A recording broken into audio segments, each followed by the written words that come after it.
بسم الله الرحمن الرحيم. الحمد لله رب العالمين، والعاقبة للمتقين، والصلاة والسلام على سيد الأنبياء والمرسلين محمد بن عبد الله الأمين وعلى آله وأصحابه أجمعين. أما بعد، فقد قال الله تبارك وتعالى في كتابه المجيد: أعوذ بالله من الشيطان الرجيم، بسم الله الرحمن الرحيم. وما من دابة في الأرض إلا على الله رزقها ويعلم مستقرها ومستودعها كل في كتاب مبين. صدق الله العظيم. اللهم صل على محمد وعلى آل محمد كما صليت على إبراهيم وعلى آل إبراهيم إنك حميد مجيد. اللهم بارك على محمد وعلى آل محمد كما باركت على إبراهيم وعلى آل إبراهيم إنك حميد مجيد. بزرگان محترم اور میرے عزیز بھائیوں، ابھی میں نے آپ حضرات کے سامنے قرآن کریم کی ایک آیت کریمہ تلاوت کی ہے. یہ آیت کریمہ قرآن کریم میں 12ویں پارے کی پہلی آیت ہے. اگر ہم اس آیت کریمہ کو سمجھ لیں اور اس کے مطلب کو اور اس کے مفہوم کو اپنے دل و دماغ میں بٹھا لیں تو ہماری دنیا کی بہت سی ٹینشنیں ختم ہو سکتی ہیں.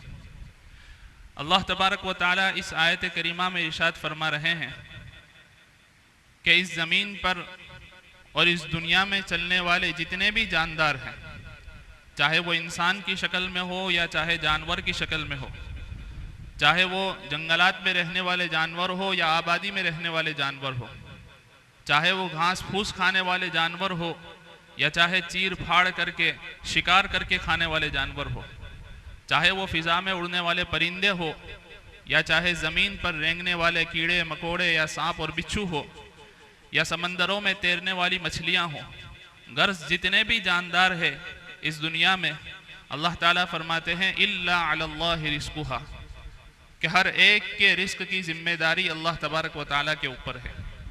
دنیا کا کوئی جاندار ایسا نہیں جس کے رزق کی ذمہ داری خود اس کے اوپر ہو.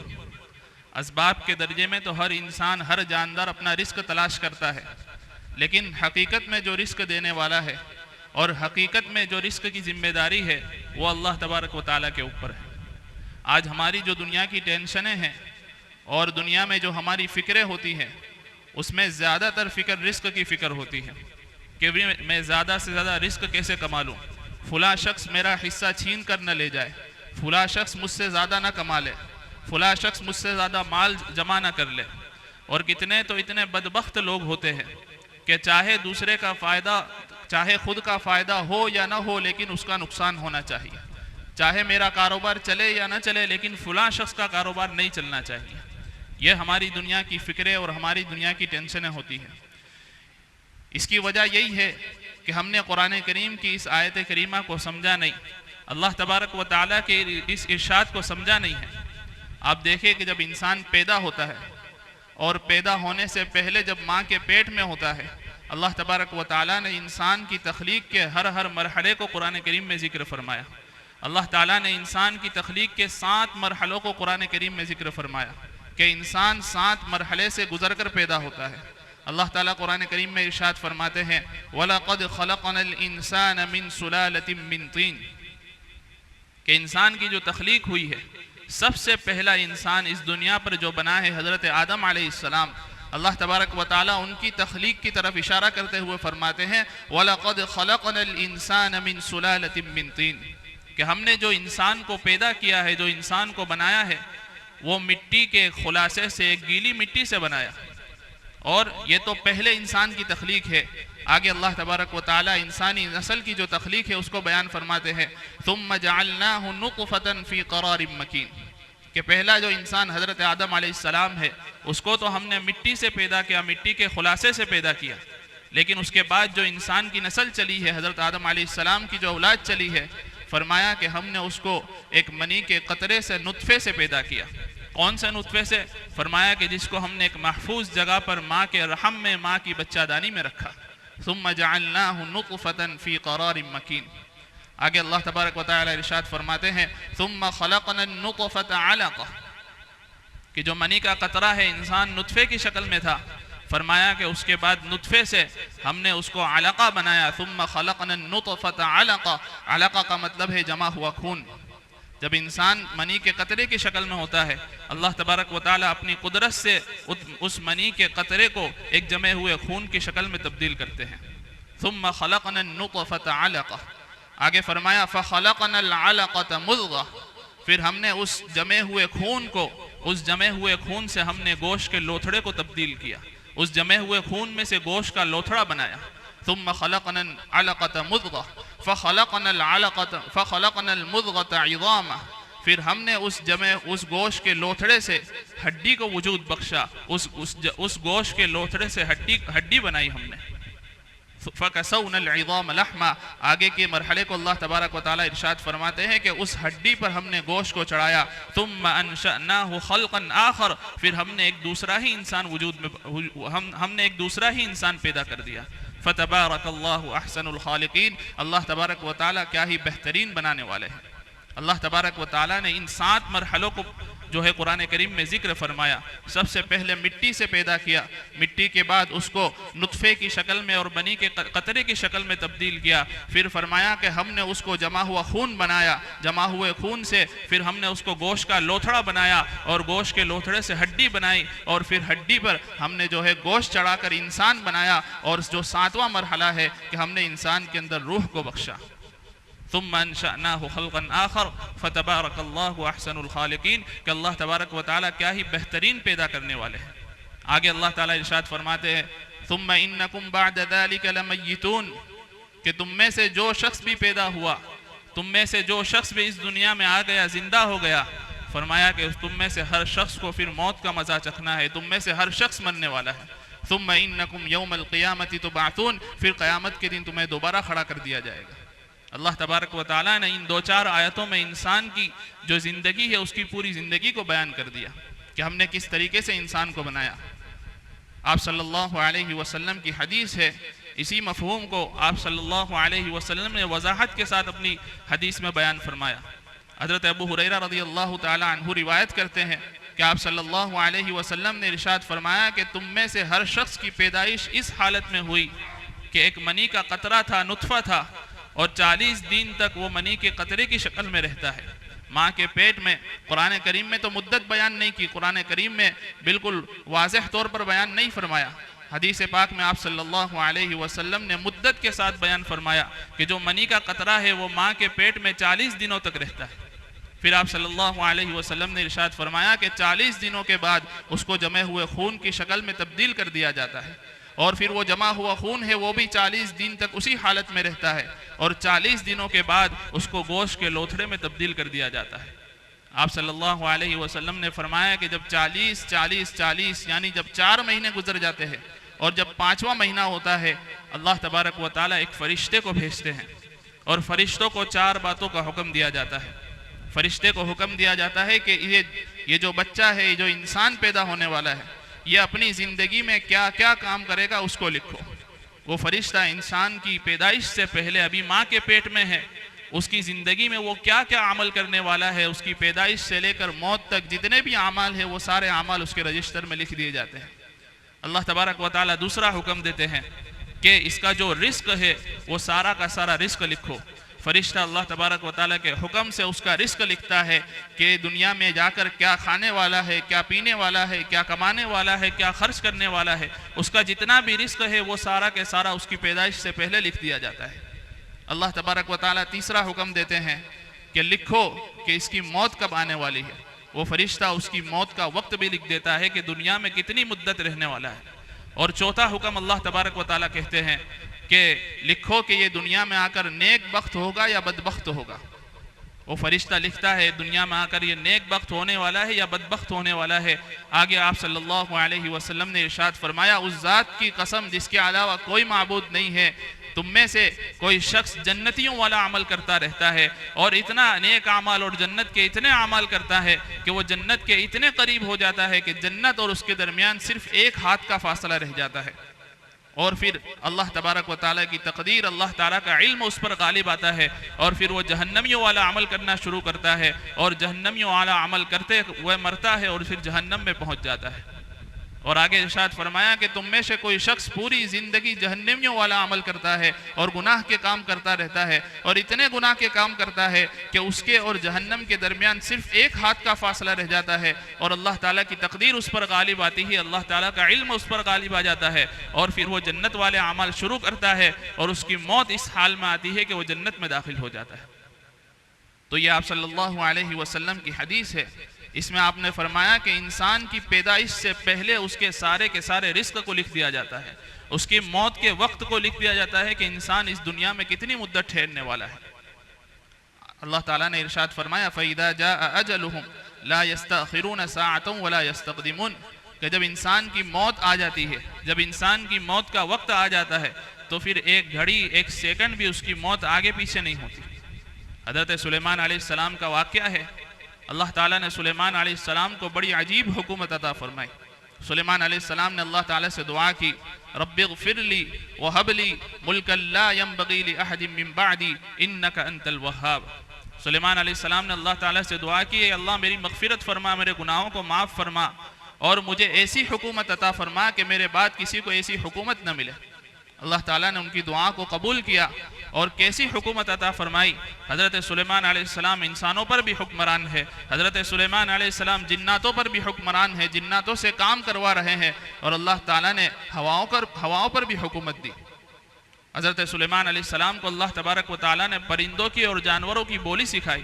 وَعُلِّمْنَا مَنْطِقَ الطَّيْرِ، حضرت سلیمان علیہ السلام جو ہے جانوروں سے اور کیڑے مکوڑوں سے باتیں کیا کرتے تھے۔ حضرت سلیمان علیہ السلام ایک مرتبہ دربار میں بیٹھے ہوئے تھے، اور ایک شخص حضرت سلیمان علیہ السلام کے پاس آیا، اور ان کے دربار میں ایک شخص بیٹھا ہوا تھا، اس کو بڑے گھور کر دیکھا، بڑی عجیب نظر سے دیکھا۔ جب وہ چلے گئے تو وہ شخص حضرت سلیمان علیہ السلام کے پاس آئے، کہا کہ یہ کون شخص تھے؟ انہوں نے مجھے بڑی عجیب نظر سے دیکھا، بڑے گھور کر دیکھا۔ سلیمان علیہ السلام نے کہا کہ تمہیں پتہ نہیں، یہ تو ملک الموت تھے جو انسانی شکل میں آئے ہوئے تھے۔ جب اس نے سنا کہ ملک الموت مجھے اس طریقے سے دیکھ رہے ہیں تو اس کے اندر بے چینی پیدا ہوئی کہ ہو نہ ہو میرا آخری وقت آ گیا۔ اس نے سلیمان علیہ السلام سے عرض کیا کہ آپ کی تو حکمرانی ہواؤں پر بھی حکمرانی ہے، آپ ہوا کو حکم دیجئے کہ مجھے یہاں سے اٹھا کر کسی دوسری جگہ ہند کے کسی علاقے میں پہنچا دے۔ حضرت سلیمان علیہ السلام نے ہوا کو حکم دیا اور وہ اس شخص کو اڑا کر لے گئی اور ہندوستان کے کسی علاقے میں چھوڑ دیا۔ جب دوسرا دن ہوا اور ملک الموت پھر حضرت سلیمان علیہ السلام کے دربار میں ان کے محل میں پہنچے تو سلیمان علیہ السلام نے کہا کہ تم نے کل فلاں شخص کو بڑی عجیب نظر سے دیکھا تھا۔ انہوں نے کہا کہ ہاں دیکھا تھا۔ کہا کہ کیوں دیکھا تھا؟ فرمایا کہ مجھے اللہ تبارک و تعالیٰ کی طرف سے حکم تھا کہ فلاں شخص کی جو روح ہے اس کو ہندوستان کے اس علاقے میں قبض کرنا ہے، اور میں نے اس کو آپ کے دربار میں دیکھا تو مجھے بڑا تعجب ہوا کہ انسان اتنی کم مدت میں یہاں سے ہندوستان کا سفر کیسے کرے گا۔ فرمایا کہ جب میں یہاں سے آپ کے دربار سے ہندوستان میں پہنچا تو میں نے اس شخص کو وہیں پر پایا اور اس کی موت وہاں پر میں نے قبض کر لی۔ تو یہ ہے فَإِذَا جَاءَ أَجَلُهُمْ لَا يَسْتَأْخِرُونَ سَاعَةً وَلَا يَسْتَقْدِمُونَ، کہ جب انسان کی موت کا وقت قریب آ جاتا ہے تو پھر ایک گھڑی بھی اس کی موت آگے پیچھے نہیں ہوتی۔ اللہ تبارک و تعالیٰ انسان کی پیدائش سے پہلے اس کے موت کے وقت کو لکھ دیتے ہیں۔ فرشتہ اس کے رزق کو لکھ دیتا ہے کہ دنیا میں آ کر کتنا کھانے والا ہے اور کتنا کمانے والا ہے۔ تو پھر یہ کیسے ہو سکتا ہے کہ فلاں شخص آپ کے رزق اور میرے رزق کو چھین کر لے جائے گا؟ یہ تو ہو سکتا ہے کہ انسان مجھ سے زیادہ کما لے، لیکن یہ نہیں ہو سکتا کہ انسان میرے حصے کے رزق کو چھین کر لے جائے۔ اللہ تبارک و تعالیٰ نے ہر ایک کے رزق کو متعین کر دیا۔ اور اس بات کو بھی یاد رکھیں کہ جس طریقے سے موت اس شخص کو تلاش کرتی ہے جس کا وقت آ پہنچا ہے، اسی طریقے سے رزق بھی انسان کو تلاش کرتا ہے جس کے حصے میں لکھا ہوا ہے۔ آپ دیکھتے ہیں کہ جب انسان کی موت کا وقت آتا ہے تو اس کی آنکھیں پھٹی کے پھٹی رہ جاتی ہیں۔ علماء فرماتے ہیں کہ اس کی وجہ یہ ہے کہ جب انسان کا آخری وقت آتا ہے تو فرشتہ اس کے پاس آ کر 3 جملوں پر مشتمل ایک بات کہتا ہے، جس بات کو سن کر انسان کی آنکھیں پھٹی کے پھٹی رہ جاتی ہے اور اس کی روح قبض ہو جاتی ہے۔ وہ 3 جملے کون سے ہیں؟ علماء فرماتے ہیں کہ جب کسی انسان کی موت کا وقت آتا ہے تو فرشتہ اس کے پاس آ کر کہتا ہے کہ میں نے اللہ تبارک و تعالیٰ کی دی ہوئی طاقت سے، اللہ تبارک و تعالیٰ نے جو مجھے طاقت دی ہے اس سے دنیا کے سارے رزق کو تلاش کر لیا، سارے کے سارے کھانے کو تلاش کر لیا، جتنا بھی دنیا میں موجود ہے، اب میں تیرے حصے کا کوئی کھانا نہیں پا رہا۔ اور وہ پھر کہتا ہے کہ دنیا میں جتنا بھی پانی ہے، چاہے وہ سمندروں میں ہو، چاہے وہ ندی اور تالاب میں ہو، چاہے کنویں میں ہو، چاہے آسمانوں میں بادل کی شکل میں ہو، جتنا بھی دنیا میں پانی ہے، میں نے اللہ تعالیٰ کی دی ہوئی طاقت کے ذریعے اس کو تلاش کر لیا، اس میں سرچ کر لیا، اب میں تیرے حصے کا کوئی پانی دنیا میں نہیں پا رہا۔ اور پھر تیسرا جملہ کہتا ہے کہ میں نے دنیا کی ساری ہواؤں کو تلاش کر لیا، دنیا میں جتنی بھی ہوا ہے اس میں سے کسی ہوا میں تیرا نام اور تیری سانس کا نام لکھا ہوا نہیں ہے، تیری جتنی سانسیں تھی وہ تو نے دنیا میں ختم کر لی۔ جب یہ فرشتہ تین جملے کہتا ہے وہ انسان کی آنکھیں پھٹی کے پھٹی رہ جاتی ہے، اس کو شوق لگتا ہے اور انسان کی روح فرشتہ قبض کر لیتا ہے۔ تو اللہ تعالیٰ نے ہر انسان کے رزق کو متعین کر دیا ہے۔ تو پھر یہ حسد اور یہ آپس میں بغض کیسا کہ فلاں انسان میرا رزق چھین کرنے لے جائے، فلاں انسان میرے حصے کی روزی نہ لے جائے۔ اگر ہم اس آیت کریمہ کو سمجھ لے کہ ہر انسان کے رزق کی ذمہ داری اللہ تبارک و تعالیٰ کے اوپر ہے تو ہمارے آپس کے سارے جھگڑے ختم ہو جائیں گے۔ میں کہتا ہوں کہ اگر ایک ہی چیز کی دکان ہو، ایک ہی محلے میں ہو، آمنے سامنے ہو، اگر اس بات پر یقین ہے کہ میرا رزق میرے پاس آنے والا ہے اور اس کا رزق اسی کے پاس جانے والا ہے، تو پھر ایک ہی دکان ہو پھر بھی جھگڑا نہیں ہوگا۔ اللہ تبارک و تعالیٰ ایسے طریقوں سے رزق پہنچاتا ہے کہ انسان کی عقلیں دنگ رہ جاتی ہے۔ میں آپ کو ایک واقعہ سناؤں۔ مصر کے رہنے والے اور اقوام متحدہ میں کام کرنے والے، یونائٹڈ نیشن میں کام کرنے والے، انہوں نے اپنا واقعہ لکھا کہ ایک مرتبہ یونائٹڈ نیشن سے میرے دفتر سے مجھے حکم آیا کہ تمہیں ارجنٹلی ایمرجنسی رشیا میں جانا ہے اور رشیا میں جا کر فلاں کام کرنا ہے۔ چونکہ حکم ایمرجنسی تھا، فوراً مجھے نکلنا تھا، میں نے اپنی تیاری کی۔ وہ لکھتے ہیں کہ میں نے اپنی تیاری کی، اپنے بیوی کو تیار کیا، اور تیار کرنے کے بعد جب ہم نے فلائٹ کو تلاش کیا تو فلائٹ جو ہے مصر سے رشیا کی جو ڈائریکٹ فلائٹ ہے وہ ہمیں نہیں ملی۔ تو ہم نے وایا فلائٹ کو تلاش کیا کہ کسی دوسرے ملک میں اتریں گے اور وہاں سے پھر رشیا پہنچ جائیں گے۔ بڑی جستجو اور بڑی تلاش کے بعد ہمیں صرف ایک فلائٹ ملی کہ مصر سے تاشکند، اور پھر تاشکند سے رشیا ہمیں جانا تھا۔ وہ کہتے ہیں کہ ہم نکلے اور جب ہماری فلائٹ تاشکند میں پہنچی ہے جو ازبکستان کا کیپٹل ہے، ازبکستان کی دارالسلطنت ہے، فرمایا کہ جب ہماری وہاں پر فلائٹ لینڈ ہوئی ہمیں پتا چلا کہ ہماری فلائٹ جو ہے کچھ وقفے کے بعد ہے، کچھ ہمیں انتظار کرنا پڑے گا۔ وہ کہتے ہیں کہ میں ایئرپورٹ سے جو ہے ہوٹل میں گیا، ہوٹل میں جا کر جب میں نے اپنا موبائل آن کیا تو مجھے میسج ملا کہ جس کام کے لیے تمہیں بھیجا گیا تھا وہ کام ہو چکا ہے، اب تم دوبارہ واپس آ جاؤ۔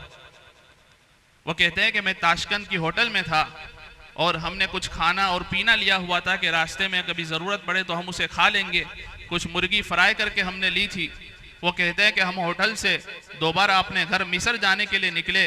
میں نے اپنی بیوی سے کہا کہ ہم اس کھانے کا کیا کریں، اب 2-4 گھنٹے میں تو ہم گھر پہنچ جائیں گے، ہمیں اس کی ضرورت نہیں ہے۔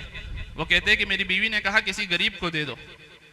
وہ فرماتے ہیں کہ راستے میں ہم نے اس کھانے کو، اس مرغی کو جو ہے کسی غریب کو دے دیا اور ہم دوبارہ فلائٹ ایئرپورٹ پر آئے اور فلائٹ سے دوبارہ مصر پہنچ گئے۔ اور مصر آنے کے بعد وہ کہتے ہیں کہ میں نے غور و فکر کرنا شروع کیا کہ میرا سفر کیوں ہوا۔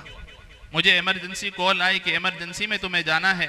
جب ہم جانے کے لیے نکلے تو ہمیں فلائٹ نہیں ملی، اور فلائٹ ملی تو تاشکند کی فلائٹ ملی، اور تاشکند پہنچنے کے بعد مجھے یہ میسج ملتا ہے کہ جو کام تھا وہ کام پورا ہو گیا، اب تمہیں آدھے رستے سے واپس آنا ہے۔ ہم آدھے رستے سے واپس آئے تو یہ سفر کیوں ہوا؟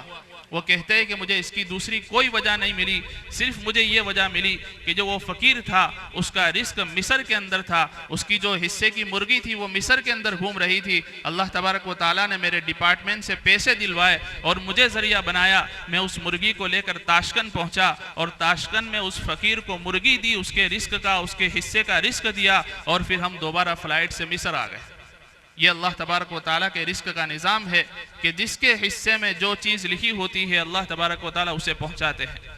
اگر ساری دنیا کی طاقت مل جائے اور کسی انسان کے پاس، کسی انسان کے حصے میں کوئی رزق لکھا ہوا نہیں ہے، اگر ساری دنیا کی طاقتیں مل کر وہ رزق اس کو دینا چاہے، اس کے حصے میں ڈالنا چاہے تو نہیں ڈال سکتی۔